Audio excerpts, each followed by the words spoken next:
De volta à minha casa na Louisiana para passar as festas de final de ano, convidei alguns amigos. Estávamos tentando nos divertir na casa de hóspedes que eu tinha construído atrás da casa principal, e minha mãe ficou incomodada por estarmos fazendo barulho. De repente, me dei conta de que eu tinha dinheiro o bastante para não precisarmos ficar na Louisiana. Fiz uma reserva para irmos para Las Vegas passar o ano novo e alguns amigos da minha turnê se juntaram a nós. A gente se divertiu horrores no Palms Casino Resort e bebeu muito.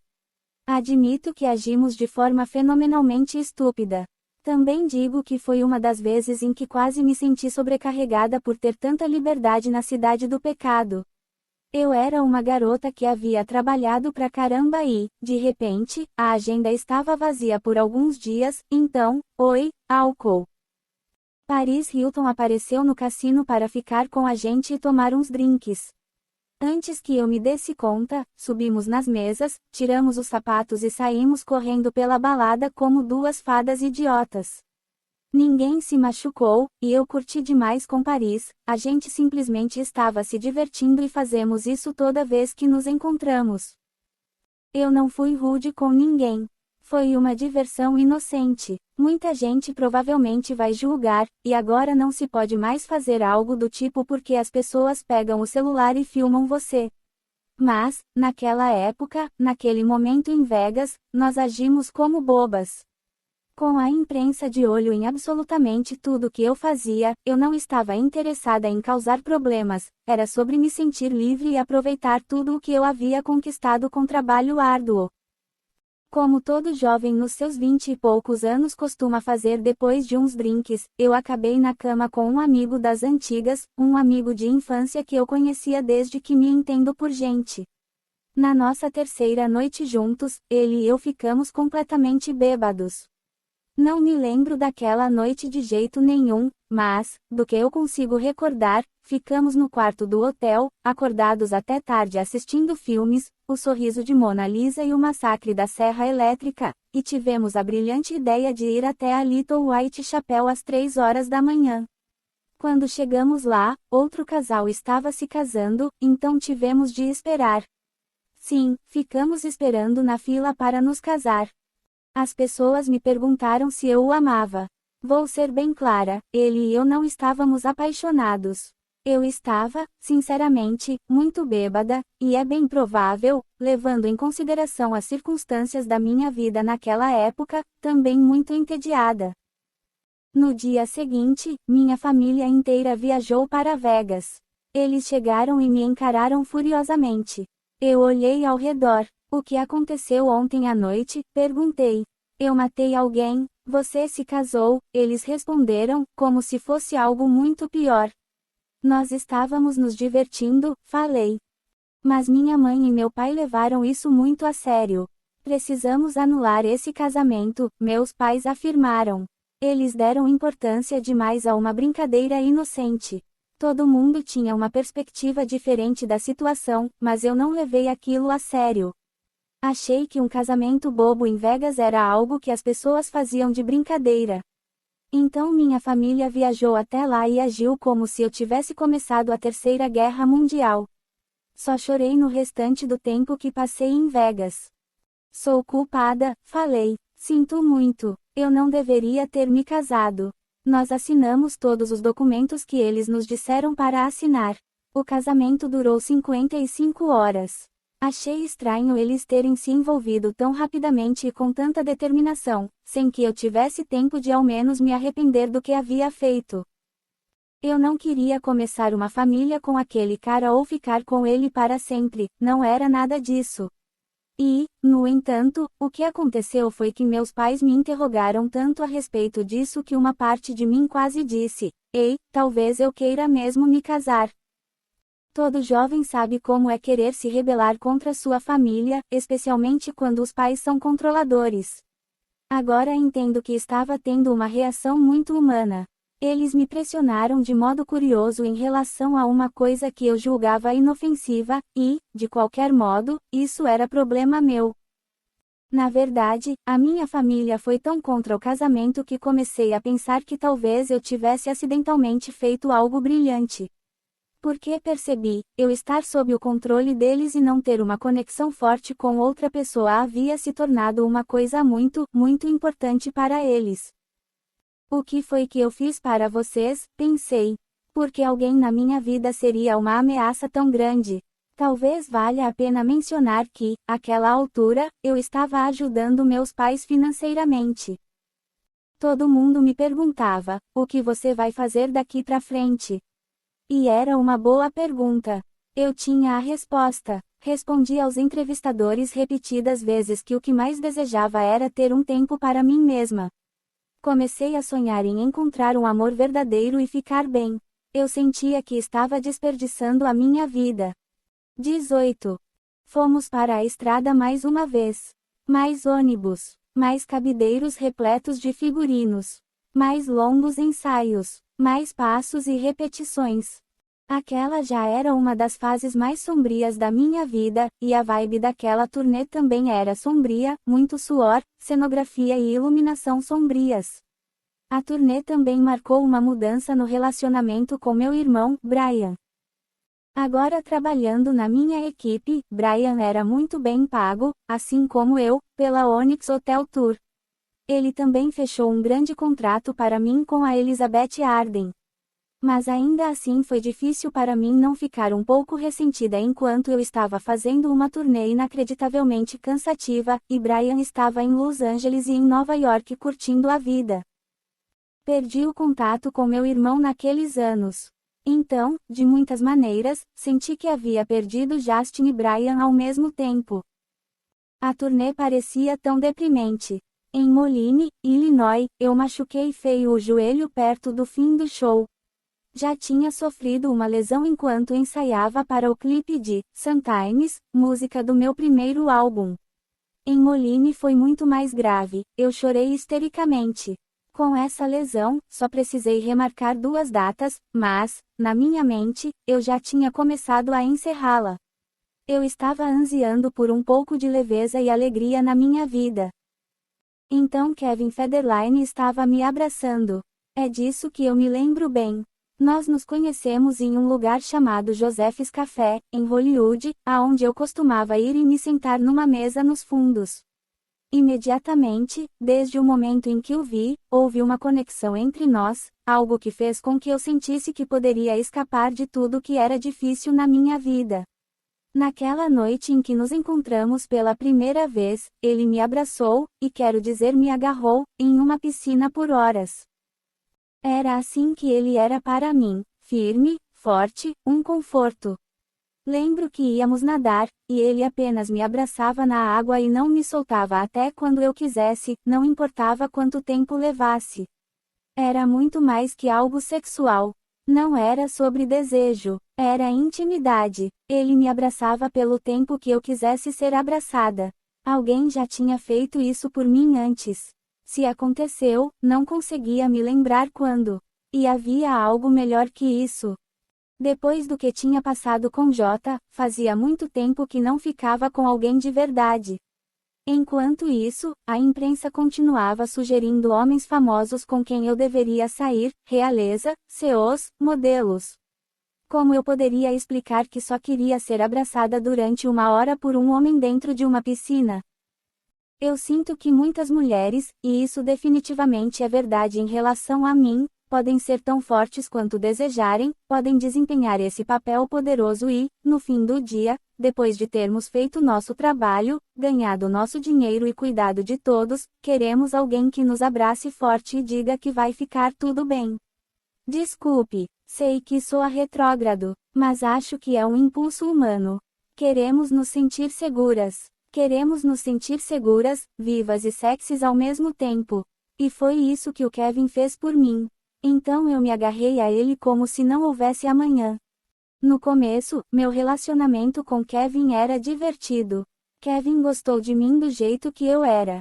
Sendo uma mulher que havia passado tanto tempo tentando corresponder às expectativas da sociedade, estar com um homem que permitia que eu fosse exatamente quem eu era pareceu um presente.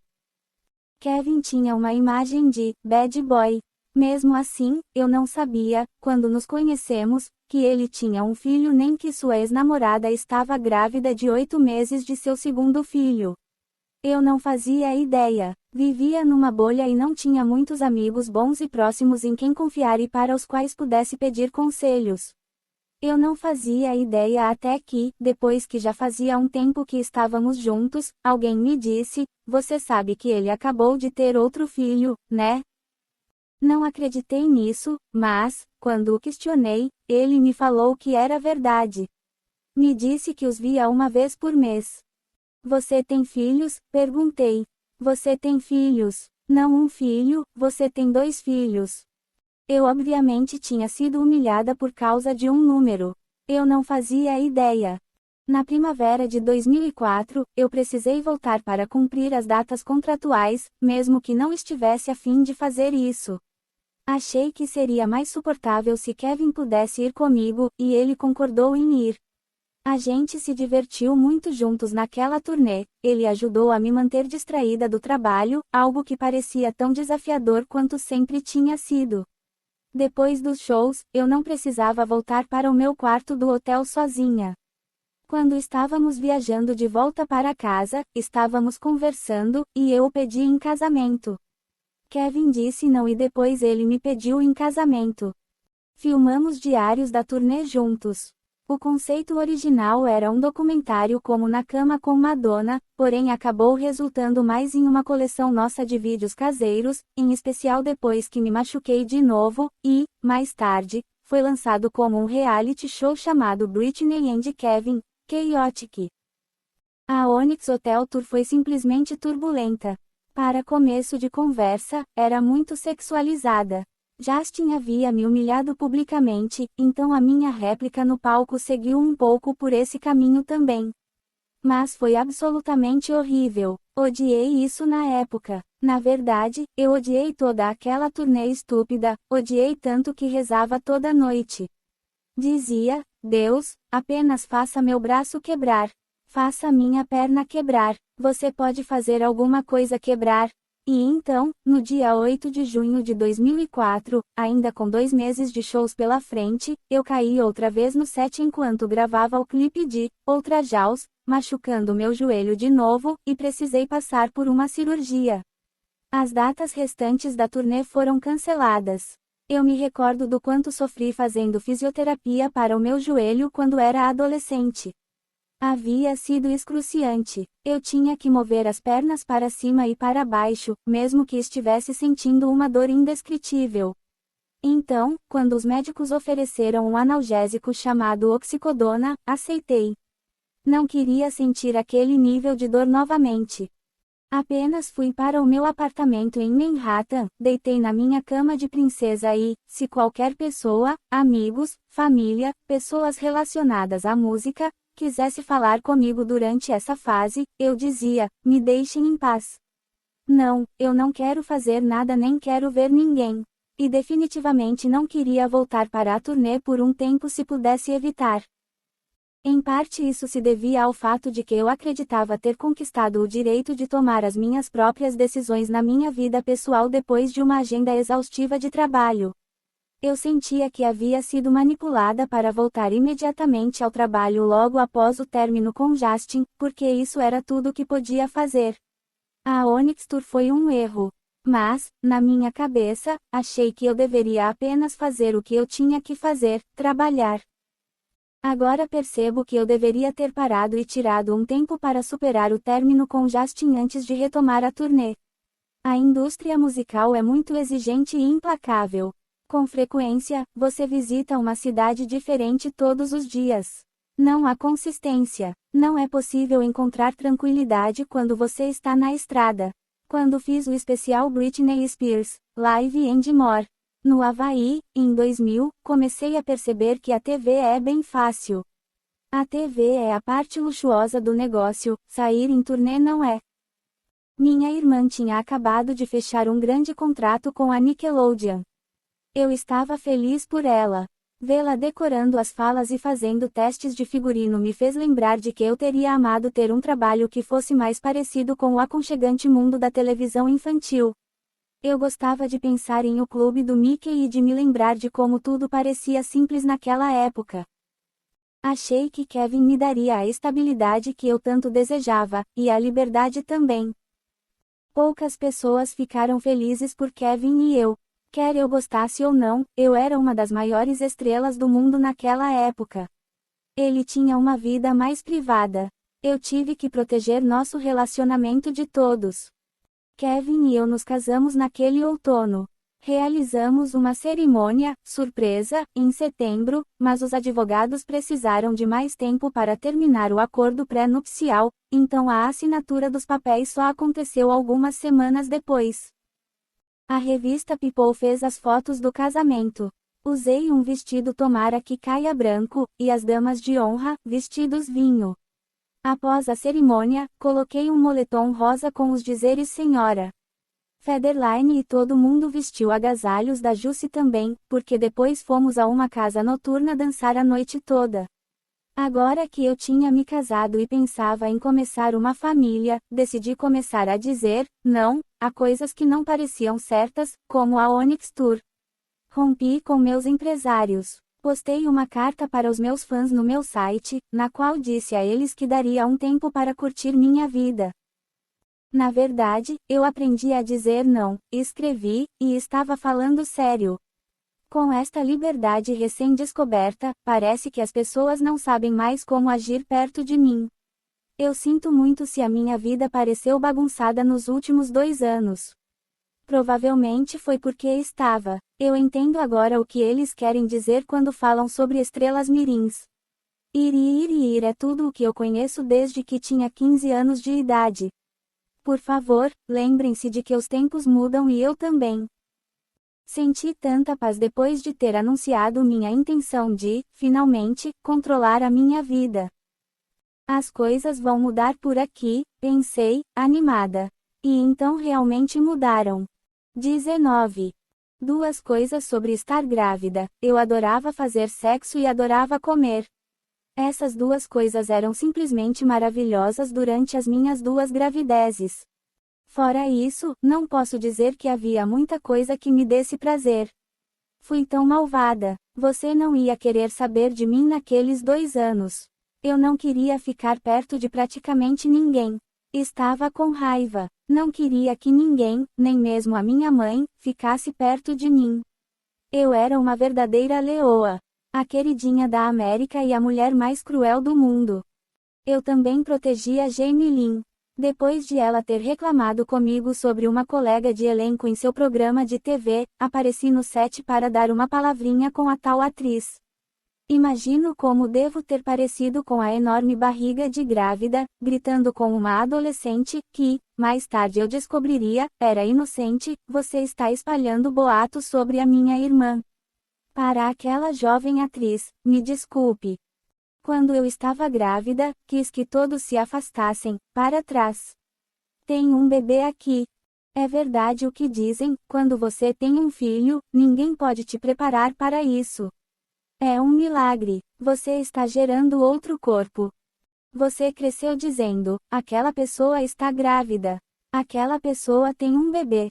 Mas, quando é você quem passa pela experiência, é impressionante. Foi uma experiência espiritual tão intensa, um vínculo incrivelmente poderoso. Minha mãe sempre falava sobre quão doloroso é o parto. Nunca me deixou esquecer de que tinha passado muitas horas em agonia durante o trabalho de parto. Eu sei, cada pessoa é diferente. Para algumas mulheres é mais fácil. Fiquei aterrorizada com a ideia de ter um parto normal. Quando o médico me ofereceu fazer cesariana, fiquei tão aliviada. Sean Preston nasceu em 14 de setembro de 2005. Imediatamente dava para saber que ele era um menininho doce e gentil. Então, 3 meses depois, engravidei de novo. Fiquei entusiasmada porque teria 2 filhos com pouca diferença de idade. Mesmo assim, não foi fácil para o meu corpo, e senti muita tristeza e solidão naquele período. Eu sentia como se grande parte do mundo estivesse contra mim. O principal perigo eram os paparazzi. Eu tinha que ter cuidado com sua agressividade. Se eu ficasse distante do olhar do público, certamente, em algum momento, pensei, os fotógrafos me deixariam em paz. Mas não importava se eu estivesse em casa ou apenas tentando ir a uma loja, eles me encontravam. Todos os dias, e durante todas as noites, eles estavam lá, me esperando sair. O que ninguém da imprensa parecia entender era que eu já estava sendo dura o bastante comigo mesma. Eu podia ser um pouco impetuosa, mas, no fundo, sempre fui alguém que queria agradar as pessoas. Mesmo nos momentos mais difíceis, eu me importava com o que os outros pensavam. Cresci no Sul, onde boas maneiras são muito importantes. Até hoje, independentemente da idade da pessoa, chamo os homens de senhor e as mulheres de senhora. Apenas no que diz respeito à civilidade, era extremamente doloroso ser tratada com tanta indiferença, com tanta aversão. Tudo o que eu fazia com os meus bebês era registrado. Quando dirigi para fugir dos paparazzi com Sean Preston no meu colo, isso foi considerado uma prova de que eu era incapaz. Eu estava com ele quando fui encurralada pelos paparazzi no Malibu Country Mart também. Eles continuaram me fotografando enquanto, presa, eu o abraçava e chorava. Quando eu estava tentando sair de um prédio e entrar em um carro em Nova York, grávida de Jaden James e com Sean Preston no colo, fui cercada por fotógrafos. Me disseram para entrar no carro pelo outro lado, então falei, e fiz o trajeto com milhares de cliques de câmeras e gritos de Britney. Britney, até conseguir entrar no veículo. Se você assistir ao vídeo e não vir apenas as fotografias, perceberá que, enquanto eu tinha um copo de água em uma mão e o meu bebê no outro braço, meu salto virou e eu quase caí, mas não caí. E, entre o salto virar e eu evitar a queda, não derrubei nem a água nem o meu bebê, que, por sinal, estava completamente tranquilo. É por isso que preciso de uma arma, eu disse para a câmera, o que provavelmente não foi muito bem recebido. Mas eu estava no meu limite. As revistas pareciam amar uma foto que pudessem usar com a manchete: Britney Spears ficou enorme. Olhem, ela não está usando maquiagem. Como se essas duas coisas fossem algum tipo de pecado, como se ganhar peso fosse algo cruel que eu tivesse feito para eles de propósito, uma traição. Em que momento eu prometi que teria 17 anos para sempre? 20. Quando Sean Preston era bem pequeno, Kevin começou a se dedicar ainda mais à sua própria carreira musical. Ele queria construir a própria reputação, algo que encorajei. Kevin estava gravando muito, era a paixão dele. Às vezes, eu dava uma passada no estúdio onde ele estava trabalhando e o lugar parecia uma boate. Dava para sentir o cheiro da maconha saindo pela porta do estúdio antes mesmo de eu entrar. Ele e os outros caras ficavam chapados, e parecia que eu estava atrapalhando. Eu não tinha sido convidada para a festa deles. Nunca suportei a fumaça de maconha. Só o cheiro já me deixava nauseada. E eu tinha um bebê e estava grávida, então não podia ficar saindo por aí o dia todo. Então, na maior parte do tempo, eu ficava em casa. E isso não era nenhum grande sacrifício. Eu tinha uma casa linda, uma casa dos sonhos. Nós contratávamos um chefe incrível, um muito caro para contratar sempre. Mas, uma vez, enquanto comia algo que o chefe tinha preparado, eu disse: Meu Deus, isso é a coisa mais deliciosa que já comi, você não pode vir morar com a gente. Eu te amo tanto. E eu estava falando sério, eu o amava. Eu ficava muito grata por qualquer ajuda extra em casa. Talvez os casais casados vivam desse jeito, foi o que pensei enquanto Kevin e eu fomos ficando cada vez mais distantes. Cada um tem a sua vez de ser um pouquinho egoísta. Esta é a primeira vez que ele tem um gostinho da fama. Devo deixar que ele aproveite. Eu ficava me motivando, ele é meu marido. Eu devo respeitá-lo, aceitá-lo de uma maneira diferente, mais completa, do que aceitaria alguém com quem eu estivesse só namorando. Ele é o pai dos meus filhos. Ele se está comportando de um jeito diferente agora, mas, se ele mudou, pode voltar a ser como era. As pessoas dizem que ele vai terminar comigo enquanto meus filhos são pequenos, do mesmo jeito que fez com a mãe dos seus 2 primeiros filhos quando ainda eram bebês, mas ele nunca faria isso. Ele não vai se comportar comigo da mesma forma que se comportou com a outra família. Enquanto fiquei tentando elaborar todas essas desculpas na minha cabeça, eu mentia para mim mesma. Durante esse tempo todo eu me recusava a acreditar que ele ia me deixar. Fui até Nova York para vê-lo. Ele ficou tão distante que achei que precisávamos de um tempo juntos como família. Quando cheguei, me hospedei em um hotel legal, empolgada para ver meu marido. Mas ele não foi me ver. Parecia fingir que eu não existia. O empresário dele, que tinha feito parte da minha equipe por anos, também não quis me ver. Ele estava trabalhando com Kevin agora, e me pareceu que não tinha mais ligação nenhuma comigo. Caramba, sério? Falei. Eu só conseguia pensar em chegar perto do Kevin o suficiente para poder perguntar a ele o que estava acontecendo. Eu queria dizer, quando você saiu para vir para cá, nós nos abraçamos. Você me beijou. O que está acontecendo? O que houve? Suspeitei que alguma coisa estava rolando, que ele estava mudando, principalmente depois que começou a receber atenção da imprensa e a se sentir mais dono de si. Uma vez, Kevin voltou para casa tarde e me disse que tinha ido a uma festa. O Justin Timberlake estava lá, contou. A Lindsay Lohan também. Você acha que eu ligo para a sua festa estúpida? Pensei. Você tem ideia de a quantas festas como essa eu já fui? Eu conheço algumas dessas pessoas há muito mais tempo que conheço você. Você sabe por quanta coisa eu passei durante os meus anos com Justin. Não, você não sabe de nada. Não falei nada, mas queria ter dito isso e muito mais.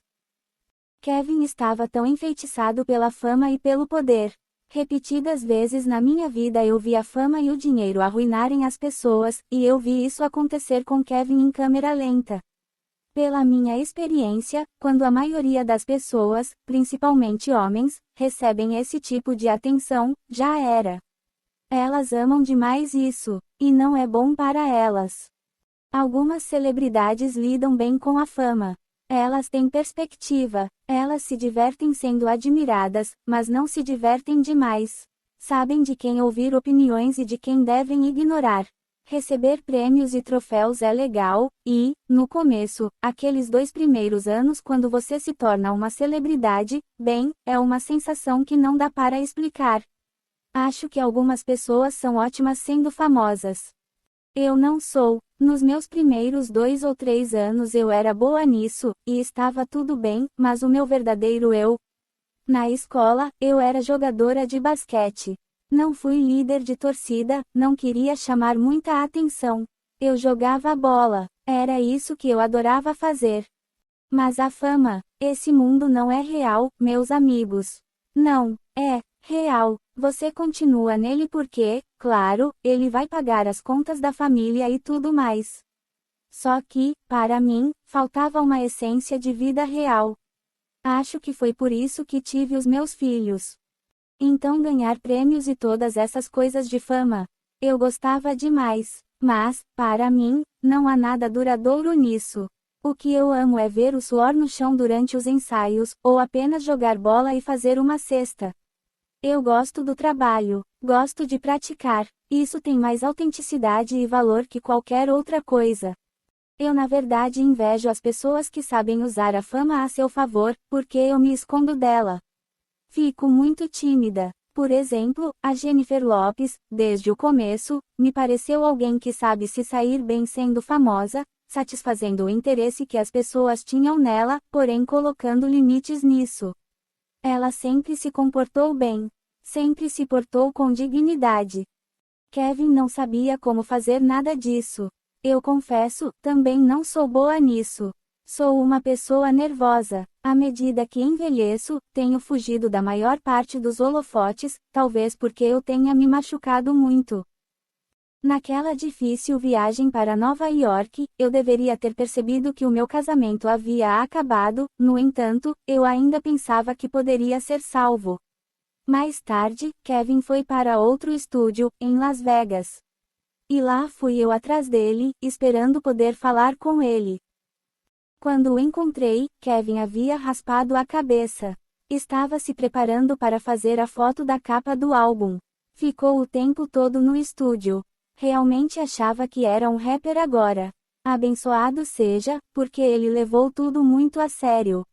Então apareci em Las Vegas com Sean Preston no colo e grávida de Jaden James, solidária à situação do Kevin. Ele estava tentando construir algo para si mesmo, e todo mundo parecia duvidar dele. Eu sabia como era isso. É assustador você se arriscar assim. Você realmente precisa acreditar em si mesmo quando o mundo faz com que você se questione se é capaz. Mas eu também sentia que o Kevin deveria aparecer mais em casa e passar mais tempo comigo. Nossa pequena família era tudo para mim. Carreguei os filhos dele por muito tempo e havia feito muitos sacrifícios. Eu tinha praticamente abandonado a minha carreira. Eu havia feito tudo para tornar a nossa vida possível. Deixei Sean Preston no hotel com uma babá e apareci no set de gravação do clipe. Outra vez, me disseram que ele não queria me ver. Posteriormente, ele falou que isso não era verdade, que nunca teria feito isso. Tudo o que sei é o que vivenciei. Seguranças que trabalharam na minha casa estavam na porta e não me deixaram entrar. Parecia que todo mundo naquele set me evitava. Espiei por uma janela e vi um monte de gente festejando. O set havia sido transformado em uma boate. Kevin e os outros atores fumavam maconha e pareciam felizes. Fiquei fora de mim. Observei aquela cena por um tempo sem que ninguém lá dentro me visse. Então falei para o segurança: ok, ótimo, me virei e voltei para o hotel. Eu estava no hotel, arrasada, quando ouvi uma batida na porta. Atendi, e era um dos amigos mais antigos do meu irmão, Jason Travick. Ele ficou sabendo do que tinha acontecido. Como você está? Jason perguntou. Ele pareceu genuinamente preocupado com o modo como respondi. Quando foi a última vez que alguém me perguntou isso, pensei. 21. Perto do primeiro aniversário do Sean Preston, em 12 de setembro de 2006, Jaden James nasceu. Desde seu nascimento ele foi uma criança muito feliz. Depois de ter tido meus 2 meninos, eu me senti tão leve que era quase como se eu fosse um pássaro ou uma pluma, como se pudesse flutuar. Eu achava meu corpo incrível. É assim que a gente se sente com 13 anos de novo, pensei. Eu não tinha mais barriga. Uma das minhas amigas foi me visitar e falou: Nossa, você está tão magra. Bem, fiquei 2 anos grávida, respondi. Depois que tive os bebês, me senti uma pessoa completamente diferente. Era confuso. Por um lado, de repente, eu entrava nas minhas roupas de novo. Quando eu as experimentava, ficavam ótimas. Amar roupas novamente era uma surpresa. Pensei, puta merda, meu corpo. Por outro lado, eu havia ficado tão feliz ao sentir esses bebês protegidos dentro de mim. Me senti um pouco deprimida já que não podia mais mantê-los seguros no meu corpo. Eles pareciam tão vulneráveis naquele frenesi de paparazzis e tabloides. Eu queria tê-los de novo dentro de mim para que o mundo não pudesse alcançá-los. Porque a Britney fica tão tímida diante das câmeras quando está com Jaden, dizia uma manchete. Kevin e eu tínhamos ficado melhores em esconder as crianças depois que Jaden nasceu, tanto que as pessoas perguntavam por que nenhuma foto dele havia sido divulgada. Acho que, se alguém tivesse parado para pensar nisso por um segundo que fosse, teria chegado a algumas conclusões. Mas ninguém fazia essa pergunta. As pessoas continuavam agindo como se eu devesse isso a elas, como se eu tivesse que permitir que os homens que insistiam em tentar me flagrar gorda tirassem fotos dos meus filhos bebês. Após cada nascimento, uma das primeiras coisas que eu fazia era olhar pela janela para contar o número de combatentes inimigos no estacionamento. Eles pareciam se multiplicar cada vez que eu verificava. Sempre havia mais carros do que parecia seguro. Ver todos aqueles homens juntos para fotografar os meus filhos me deixava apavorada.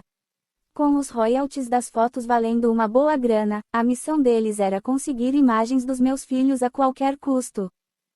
E os meus meninos, eram tão pequenos. Minha responsabilidade era mantê-los em segurança. Eu me preocupava que as luzes dos flashes e os gritos pudessem assustá-los. Kevin e eu tivemos de elaborar estratégias para cobri-los com cobertores e garantir que estavam conseguindo respirar. Mesmo sem um cobertor sobre mim, eu mal conseguia respirar. Eu não tinha muito interesse em conceder entrevistas naquele ano, mas aceitei uma com Matt Lauer, do programa da Teline. Ele disse que as pessoas estavam fazendo perguntas sobre mim, dentre as quais, a Britney é uma péssima mãe. Ele nunca disse quem perguntava, todo mundo, aparentemente. E ele quis saber o que eu achava necessário acontecer para que os paparazzi me deixassem em paz. Eu queria que Matt perguntasse a eles, para que eu pudesse fazer o que eles dissessem, seja lá o que fosse. Felizmente, a minha casa era um refúgio seguro. O nosso relacionamento estava com problemas, mas Kevin e eu tínhamos construído um incrível lar em Los Angeles, ao lado da casa do Mel Gibson. A Sandy, de Gris, também morava ali perto. Eu a via e a chamava, "Oi, Olivia Newton-John. Como você está, Olivia Newton-John?" Para nós, era a casa dos sonhos. Havia um escorregador que dava direto na piscina. Também tinha um tanque de areia, cheio de brinquedos, para as crianças fazerem castelos de areia. Tínhamos uma casinha de brinquedo com degraus e uma escada e uma varandinha. E acrescentamos mais coisas. Eu não gostava dos pisos de madeira, então coloquei mármore em todos os lugares, e, claro, tinha que ser mármore branco. O designer de interiores foi totalmente contra. Ele falou, os pisos de mármore são super escorregádios e duros se você cair. Eu quero mármore, gritei. Eu preciso de mármore. Era a minha casa e o meu ninho. Era linda pra cacete, mas acho que naquela época eu já sabia que tinha me tornado estranha. Eu tive meus 2 filhos um atrás do outro. Meus hormônios estavam descontrolados. Eu estava sendo mais malvada que o diabo e bastante mandona. Ter filhos foi muito importante para mim. Na tentativa de tornar nosso lar perfeito, exagerei. Olho para trás agora e penso, meu Deus, aquilo foi péssimo. Sinto muito, empreiteiros. Acho que me importei demais. Contratei um artista para pintar murais nas paredes dos quartos dos meninos, pinturas fantásticas de menininhos na lua. Realmente dei tudo de mim. Era meu sonho ter filhos e criá-los no ambiente mais aconchegante possível. Para mim, eles eram perfeitos, lindos, tudo o que sempre desejei. Eu queria dar a eles o mundo, o sistema solar inteiro. Comecei a suspeitar de que estava sendo um pouco superprotetora quando não deixei minha mãe pegar Jaden no colo nos 2 primeiros meses. Mesmo depois disso, eu a deixava segurá-lo por 5 minutos e só. Eu tinha que tê-lo de volta nos meus braços. Isso foi demais. Sei disso agora. Eu não deveria ter sido tão controladora. Mais uma vez, acho que o que aconteceu quando os vi a primeira vez depois de terem nascido foi semelhante ao término com Justin, a coisa do Benjamin Button. Fiquei mais jovem. Sinceramente, sendo uma mãe novata, foi como se uma parte minha se tornasse um bebê. Uma parte de mim era uma mulher adulta exigente que gritava porque queria o mármore branco, enquanto a outra, de repente, agia como uma criança. Por um lado, as crianças têm o poder de curar. Fazem você julgar menos. Ali estão elas, tão inocentes e tão dependentes de você. Você se dá conta de que todo mundo já foi um bebê, tão frágil e indefeso. Por outro lado, para mim, ter filhos foi, psicologicamente, muito complicado. Isso também aconteceu quando Jamie Lynn nasceu. Eu a amava tanto e era tão empática, que, de um modo estranho, me tornei ela. Quando ela tinha 3 anos, alguma parte de mim também tinha 3 anos. Ouvi dizer que isso às vezes acontece com os pais, especialmente se você tem algum trauma da infância. Quando seus filhos chegam à mesma idade que você tinha na época em que passou por algo difícil, você revive isso emocionalmente. Infelizmente, naquela época, não se falava a respeito de saúde mental como hoje em dia. Espero que qualquer mãe que esteja lendo este livro e esteja passando por dificuldades procure ajuda o mais rápido possível e canalize seus sentimentos para algo mais terapêutico que pisos de mármore branco. Porque agora sei que estava com praticamente todos os sintomas da depressão pós-parto, tristeza, ansiedade, cansaço. Depois que os bebês nasceram, eu acrescentei a essa lista a minha confusão e a minha obsessão pela segurança deles, que aumentavam ainda mais à medida que a atenção da mídia se voltava para nós. Ser uma mãe novata já é desafiador o bastante sem precisar de ninguém te analisando sob um microscópio o tempo todo. Com Kevin ausente por tanto tempo, não havia ninguém por perto para me ver desmoronar, exceto todos os paparazzi dos Estados Unidos. 22. Aqueles primeiros meses depois que Jaden chegou em casa foram um borrão. Adotei um cachorro. Felicia apareceu e desapareceu da minha vida. Quando estava grávida do Jaden, pintei meu cabelo de preto. Ao tentar ficar loira de novo, meu cabelo ficou roxo. Precisei ir a um salão de beleza para descolorirem meu cabelo todo para chegar a um tom natural de castanho. Levou uma eternidade até acertarem o tom. Praticamente tudo na minha vida era assim. Para dizer o mínimo, havia um pouco de caos. O término com J e a difícil Onyx Tour, casar com uma pessoa que ninguém parecia julgar ser um bom parceiro e depois tentar ser uma boa mãe em um casamento que estava ruindo em tempo real. E, ainda assim, sempre me senti muito feliz e criativa no estúdio. Enquanto gravava Blackout, senti tanta liberdade. Trabalhando com produtores incríveis, eu tinha que fazer a minha parte. Um produtor chamado Nate Hills, cujo nome artístico é Danja, gostava mais de dance e de música eletrônica do que de pop. Ele me apresentou a novos sons e eu pude usar a minha voz de maneiras diferentes. Adorei que ninguém estivesse pensando demais nas coisas e eu pudesse dizer do que gostava ou não. Eu sabia exatamente o que queria e gostei demais do que me foi oferecido. Entrar no estúdio e escutar aqueles sons incríveis e colocar minha voz neles foi divertido. Apesar da minha reputação na época, eu estava focada e animada para trabalhar quando entrei para gravar. O que acontecia do lado de fora do estúdio era tão perturbador. Os paparazzi, como um exército de zumbis, tentavam invadir a cada segundo. Eles tentavam escalar as paredes e tirar fotos através das janelas. Tentar entrar e sair de um prédio parecia parte de uma operação militar. Era aterrorizante. Minha representante, Teresa LaBarbera Wittes, que também era mãe, fez o que pôde para ajudar. Ela colocou uma cadeirinha de descanso em um dos nossos estúdios, o que achei um gesto muito gentil. O álbum foi uma espécie de grito de guerra. Depois de anos sendo meticulosa, tentando agradar a minha mãe e o meu pai, tinha chegado a minha vez de dizer foda-se. Parei de fazer negócios como sempre havia feito. Comecei eu mesma a gravar vídeos na rua. Eu ia a bares com uma amiga, e ela levava uma câmera, e foi assim que gravamos, Gimme More. Para ser clara, não estou dizendo que tenho orgulho disso. Gimme More é, de longe, o pior videoclipe que gravei na minha vida. Não gosto dele nem um pouco, é tão cafona. Parece que gastamos apenas uns $3.000 para gravá-lo. E ainda que seja muito ruim, atingiu seu propósito. E quanto mais eu comecei a fazer as coisas por conta própria, mais gente interessante começou a me notar e a querer trabalhar comigo. Acabei, ao acaso, encontrando pessoas realmente boas só no boca a boca. Blackout foi um dos álbuns mais fáceis e mais gratificantes que já gravei. Tudo aconteceu depressa. Eu ia para o estúdio, ficava lá durante 30 minutos e ia embora. Não era planejado, tinha que ser rápido.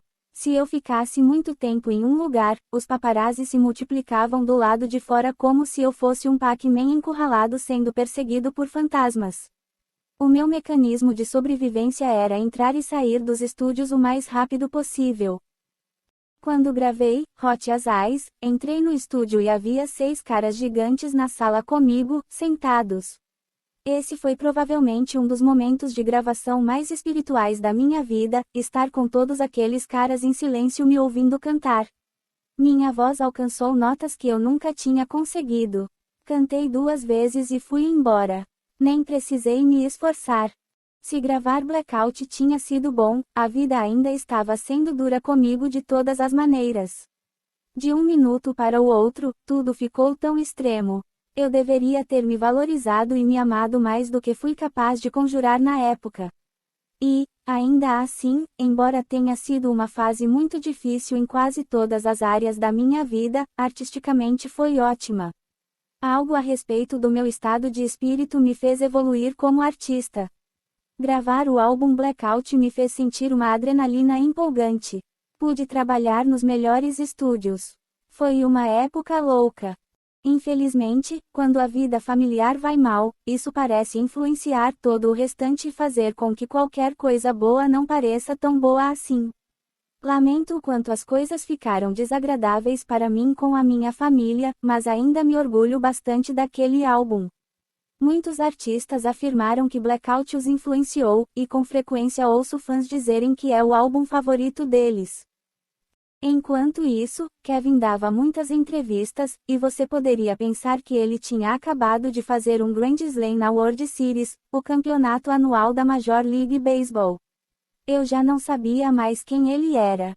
Então, Kevin foi convidado para fazer um comercial do Super Bowl que passaria em rede nacional.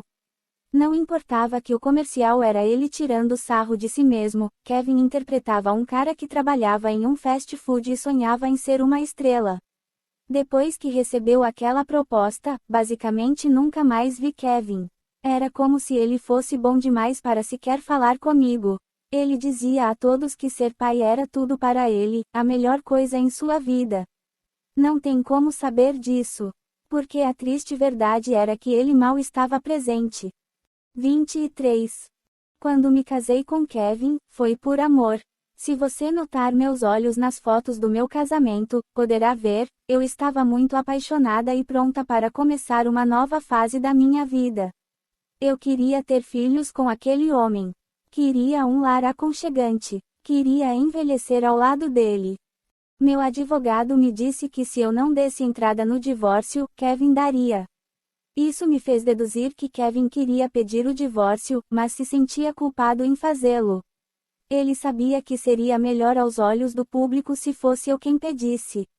Meu advogado falou que Kevin entraria com o pedido de qualquer forma.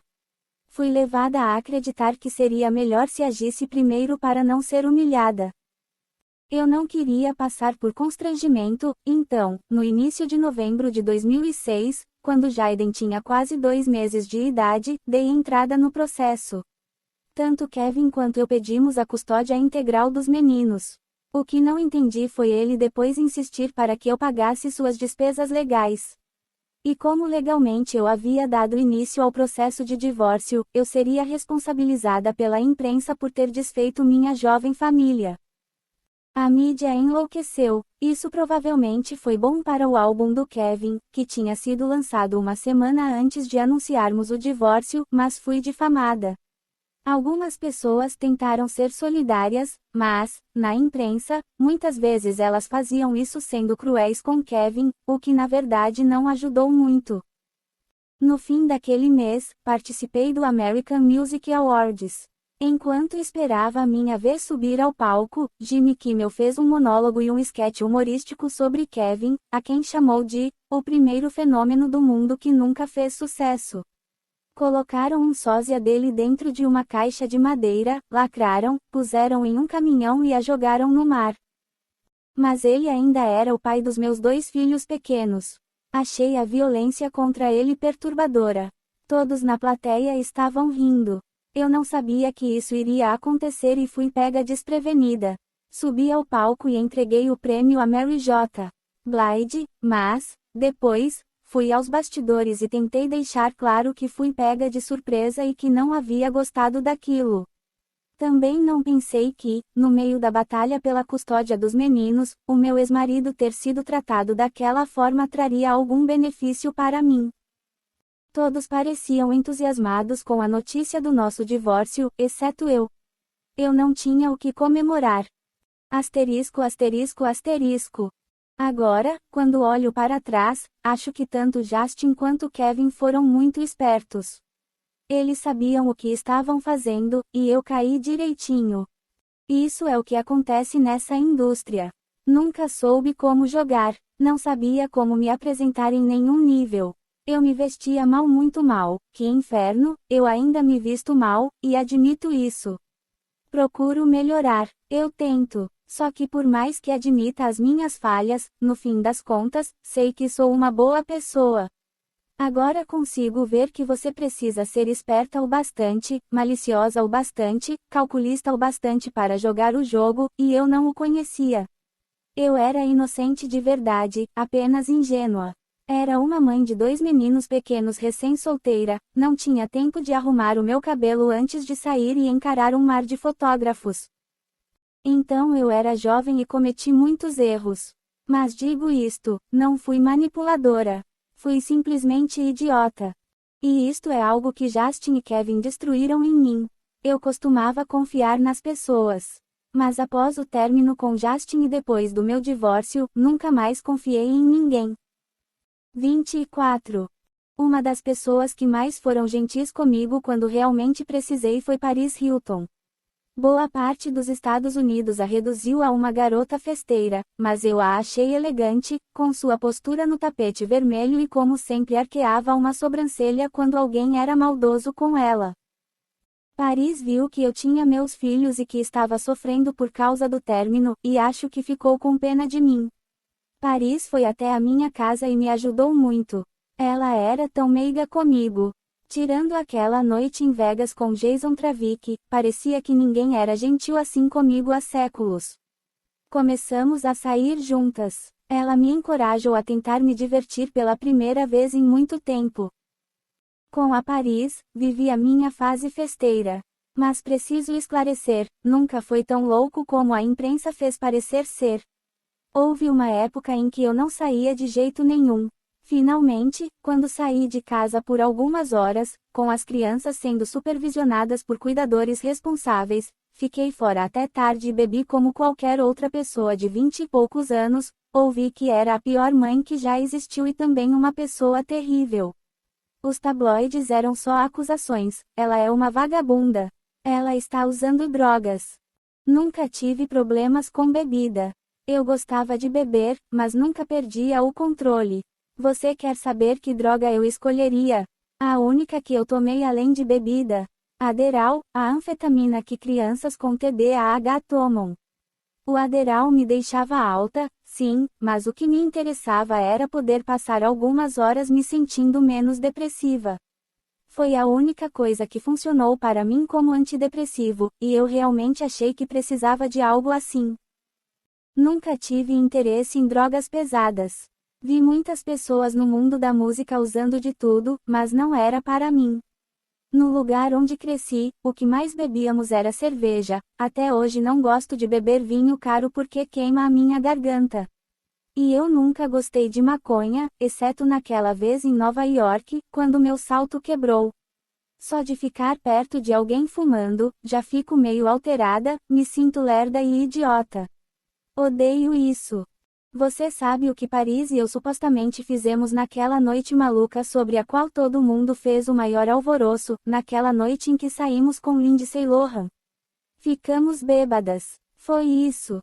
Estávamos em uma casa de praia, e a minha mãe estava cuidando das crianças, então saí com Paris. Estávamos super animadas, bebendo e agindo como bobas. Eu me sentia tão bem por estar com amigos e me divertindo. Não havia nada de errado nisso. No fim da noite, voltei para a casa de praia, feliz pela minha aventura e um pouquinho bêbada ainda. A minha mãe estava esperando. Quando entrei, ela gritou comigo e brigamos feio. Ela disse que era porque eu estava bêbada. Ela não se enganou, eu realmente bebi muito, mas eu não tinha violado nenhuma regra primordial da nossa família. E, naquela noite, ela tinha cuidado dos meus meninos para que eu pudesse sair de maneira responsável, sem que eles me vissem alterada. A vergonha que senti destruiu o meu coração. Fiquei ali, atordoada, e pensei, ok, acho que estou proibida de farrear. A minha mãe sempre me fazia sentir como se eu fosse má ou culpada por algo, mesmo que eu tivesse me esforçado tanto para fazer tudo certo. Isto a minha família sempre fez, me tratou como se eu fosse má. A briga foi um marco na minha relação com a minha mãe. Eu não podia voltar a como era antes. Nós tentamos, mas realmente não deu certo. Não importa quantos fãs eu tivesse no mundo, os meus pais nunca pareceram pensar que eu valesse muito. Como você poderia tratar assim a sua filha enquanto ela passava por um divórcio, quando estava solitária e perdida? Não oferecer apoio a uma pessoa quando ela está enfrentando um momento difícil não é bom, especialmente quando você não consegue responder à altura. Quando comecei a dizer o que pensava e retribuir um pouco do que recebia, só Deus sabe que estavam longe de ser perfeitos, eles não gostaram muito.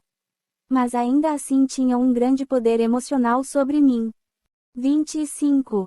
O que todo mundo diz a respeito de se tornar mãe foi verdade para mim. Meus meninos deram sentido à minha vida.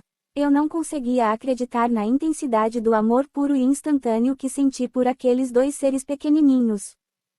No entanto, tornar-se mãe sob tanta pressão dentro e fora de casa também foi muito, muito mais difícil do que eu esperava. Isolada dos meus amigos, comecei a ficar esquisita. Sei que se espera que você se concentre em apenas ser mãe nessas horas, mas para mim era difícil sentar e brincar com eles todos os dias, ser mãe em primeiro lugar. Eu me sentia tão confusa. Tudo o que eu havia conhecido ao longo de toda a minha vida estava sendo exposto em todos os níveis. Eu não sabia para onde ir ou o que fazer. Eu devia voltar para a Louisiana, comprar uma casa com um muro alto e me esconder.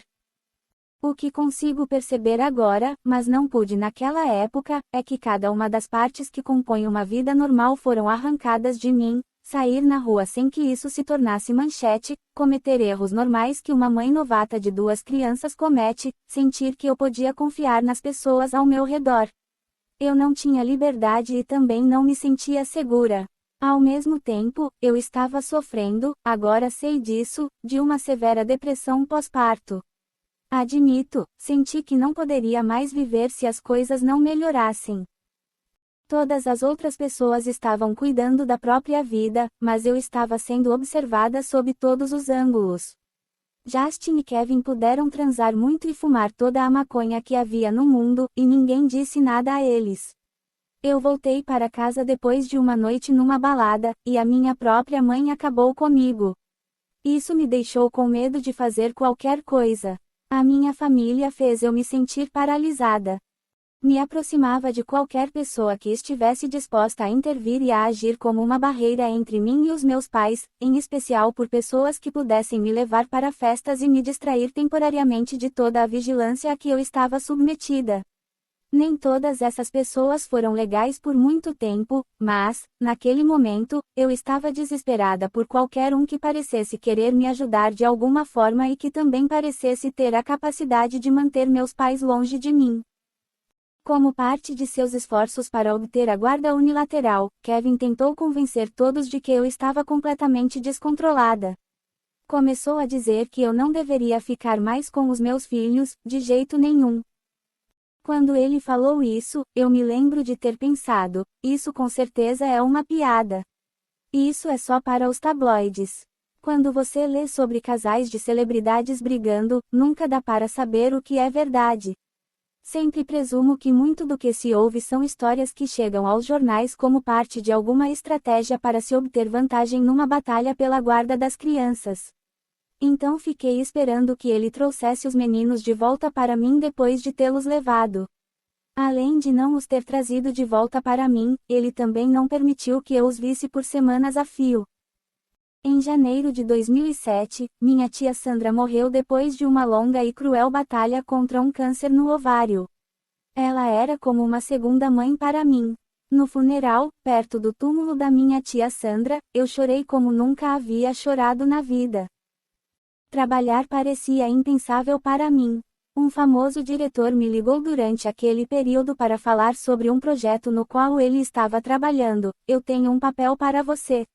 É um papel bem sombrio. Recusei porque pensei que não seria emocionalmente saudável para mim. Mas eu me pergunto se apenas o fato de saber sobre o papel, de maneira subconsciente, levou minha mente àquele universo. Imaginei como seria ser aquela personagem. Por dentro, durante bastante tempo, eu senti como se houvesse uma nuvem de escuridão. Por fora, no entanto, eu tentava continuar parecendo o que as pessoas queriam que eu fosse, continuava agindo da forma que elas desejavam, meiga e bela o tempo todo. Mas o verniz social já estava tão desgastado àquela altura que não restava mais nada. Eu estava ferida demais. Asterisco, asterisco, asterisco.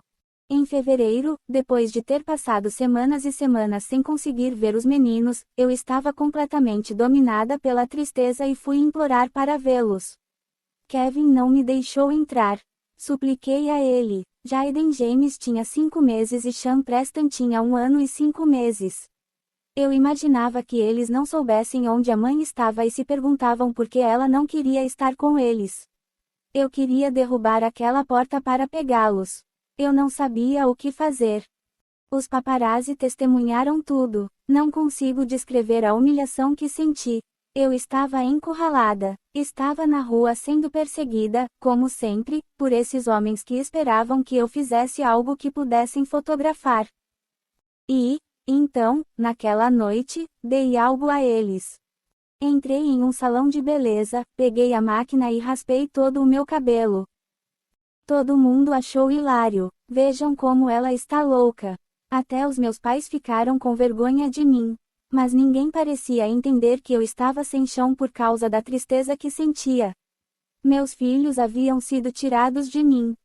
Com a cabeça raspada, todo mundo ficou com medo de mim, até a minha mãe. Ninguém mais falava comigo porque eu tinha ficado muito feia. Meu cabelo longo era uma das coisas que as pessoas mais gostavam em mim, eu sabia disso. Sabia que muitos caras achavam cabelo longo sexy. Raspar a cabeça foi uma maneira de dizer para o mundo: foda-se. Vocês querem que eu seja linda para vocês?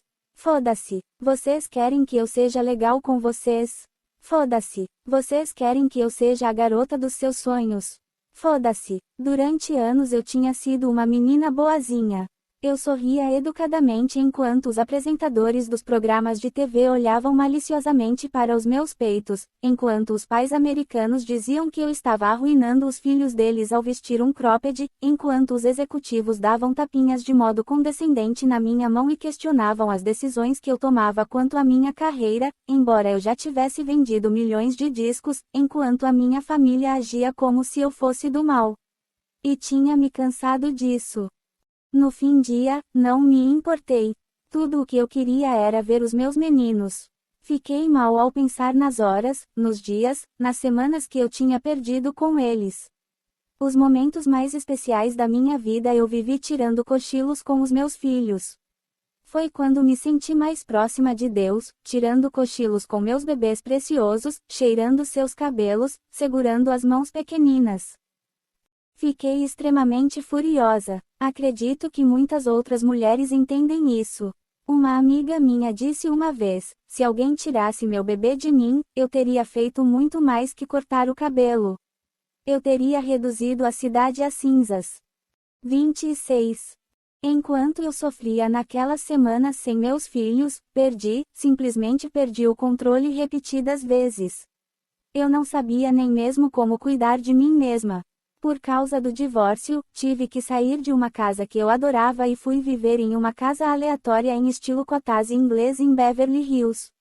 Os paparazzi ficavam rondando a casa eufóricos agora, como tubarões quando há sangue na água. Quando raspei a cabeça pela primeira vez, pareceu quase uma experiência religiosa. Eu estava vivendo no nível de ser puramente. E caso eu quisesse sair para encarar o mundo, comprei 7 perucas diferentes, todas de cabelo curto estilo short bob. Se eu não pudesse ver meus filhos, eu não queria ver ninguém.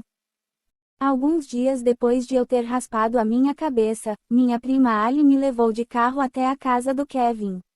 Pensei que pelo menos dessa vez não haveria paparazzis. Mas, ao que parece, alguém avisou um dos fotógrafos e ele chamou mais alguém. Quando paramos em um posto de gasolina, os 2 homens foram até mim. Continuaram tirando fotos com uma câmera gigante e o flash ligado e me filmando através da janela enquanto eu, extremamente triste, sentada no banco do passageiro, esperava Ali retornar. Um deles não parava de perguntar: como você está? Você está bem? Estou preocupado com você. Fomos até a casa do Kevin. Os dois paparazzi continuaram nos seguindo, tirando fotos enquanto eu fui, mais uma vez, impedida de entrar na casa do Kevin. Eu me afastei, pois queria ver meus filhos. Depois que fomos embora, Ali parou para que pudéssemos decidir o que fazer em seguida. O cara que filmava estava, de novo, do lado da minha janela. O que eu vou fazer, Britney? Tudo o que eu vou fazer é perguntar algumas coisas pra você, um deles disse com aquela expressão maldosa no rosto. Ele não estava pedindo permissão. Ele estava me dizendo o que ia fazer comigo. E então eu vou deixar você em paz. Ali começou a implorar para os homens irem embora. Por favor, pessoal. Não, pessoal. Por favor, por favor. Ela estava sendo tão educada e implorando para eles como estivesse pedindo que poupassem a nossa vida, o que, afinal, era o que parecia que Ali estava fazendo. Mas eles não iam parar. Gritei. Eles gostaram disso, da minha reação. Um dos caras não iria embora enquanto não conseguisse o que queria. Ele continuou sorrindo sarcasticamente, continuou me fazendo as mesmas perguntas terríveis, sem parar, tentando fazer com que eu reagisse de novo. Sua voz era horrorosa, lhe faltava humanidade. Esse foi um dos piores momentos da minha vida inteira, e o fotógrafo continuou atrás de mim. Ele não podia me tratar como um ser humano. Não podia se afastar, mas ele não fez nada disso. Simplesmente continuou. Continuou perguntando, repetidamente, como eu me sentia por não poder ver os meus filhos. Ele estava sorrindo. Então, perdi a paciência. Peguei a única coisa que estava ao meu alcance, um guarda-chuva verde, e saí do carro. Eu não ia bater nele, porque, mesmo nos meus piores momentos, não sou esse tipo de pessoa. Acertei a coisa mais próxima dele, que, no caso, era seu carro. Patético, realmente. Um guarda-chuva. Não dá nem para causar qualquer dano com um guarda-chuva. Foi uma atitude desesperada de uma pessoa desesperada. Fiquei tão envergonhada pelo que tinha feito que enviei um pedido de desculpas à agência onde ele trabalhava, mencionando que eu estava na disputa por um papel sombrio em um filme, o que era verdade, e que eu não estava sendo eu mesma, o que também era verdade. Tempos depois, aquele paparazzo diria em uma entrevista para um documentário sobre mim: aquela noite não foi boa para ela. Mas foi uma boa noite para nós, porque a gente conseguiu uma foto que valeu muita grana. Asterisco, asterisco, asterisco. Agora o meu marido, Ezan, me diz que é comum que garotas bonitas raspem a cabeça. É uma vibe, ele diz, uma escolha de não seguir as regras convencionais de beleza. Ele tenta fazer eu me sentir melhor em relação ao que aconteceu, porque se sente mal com o quanto isso ainda dói em mim. 27. Parecia que eu estava vivendo à beira de um precipício. Algum tempo depois de raspar a cabeça, fui ao apartamento do Brian em Los Angeles. Ele estava com duas amigas antigas do Mississippi, a minha mãe também estava lá. Ela parecia nem querer olhar para mim porque eu estava feia naquele momento. Isso apenas provou que o mundo só se preocupa com a sua aparência física, mesmo que você esteja sofrendo e vivendo um momento muito difícil. Naquele inverno, me disseram que seria mais fácil eu recuperar a guarda dos meus filhos se eu fosse para a reabilitação. E então, embora eu sentisse que eram somente raiva e tristeza em vez de um problema com abuso de substâncias, fui. Quando cheguei, meu pai estava lá. Ele se sentou à minha frente, havia 3 mesas de piquenique entre nós. E disse: você é uma desgraça. Eu agora me recordo disso e penso, porque eu não chamei o Big Rob para me ajudar.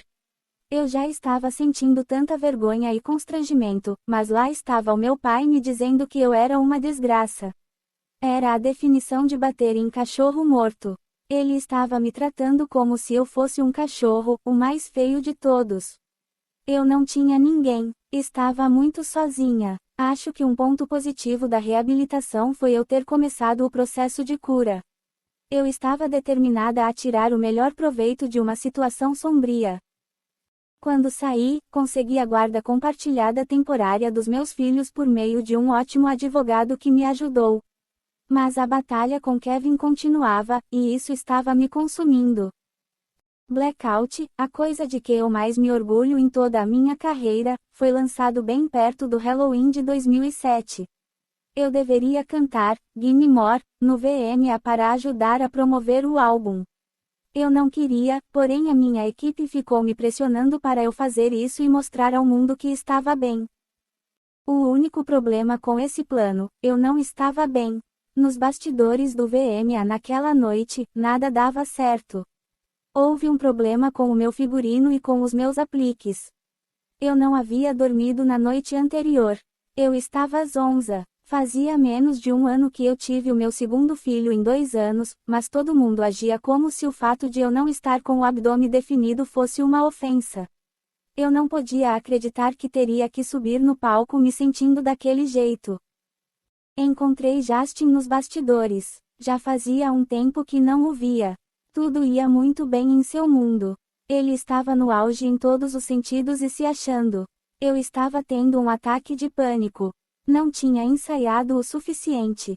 Odiei a minha aparência. Sabia que ia ser ruim.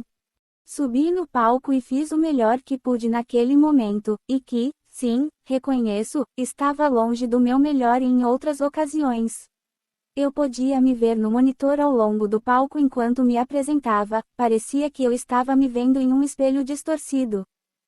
Não vou defender aquela apresentação ou dizer que foi boa, mas digo que, como artistas, todos nós temos noites ruins. Em geral, elas não têm consequências tão extremas. Você também não costuma ter um dos piores dias da sua vida bem no mesmo lugar e na mesma hora que o seu ex tem um dos melhores dias da vida dele. Justin deslizou pelo palco em sua apresentação. Ele flertava com as garotas na plateia, incluindo uma que se virou e arqueou as costas para o palco, balançando os peitos enquanto ele cantava para ela. Em seguida, ele dividiu o palco com Nelly Furtado e Timbaland, tão divertido, tão livre, tão leve. Mais tarde, ainda naquela noite, a comediante Sarah Silverman subiu ao palco para me fritar. Ela disse que, aos 25 anos, eu já tinha feito tudo que realmente valia a pena na vida. Chamou meus 2 bebês de os erros mais adoráveis que você verá. Mas só ouvi isso mais tarde. Naquele momento, eu estava no camarim, chorando e soluçando descontroladamente. Nos dias e nas semanas seguintes, os jornais tiraram sarro do meu corpo e da minha apresentação. O Dr. Phil disse que havia sido um desastre. A única divulgação que fiz para Blackout foi uma entrevista de rádio ao vivo com Ryan Seacrest, quando o álbum foi lançado, em outubro de 2007. Na entrevista, que deveria ser a respeito do álbum, Ryan fez perguntas do tipo: como você responde às pessoas que te criticam como mãe? Você acha que está fazendo tudo o que pode pelos seus filhos? Com que frequência você vai vê-los?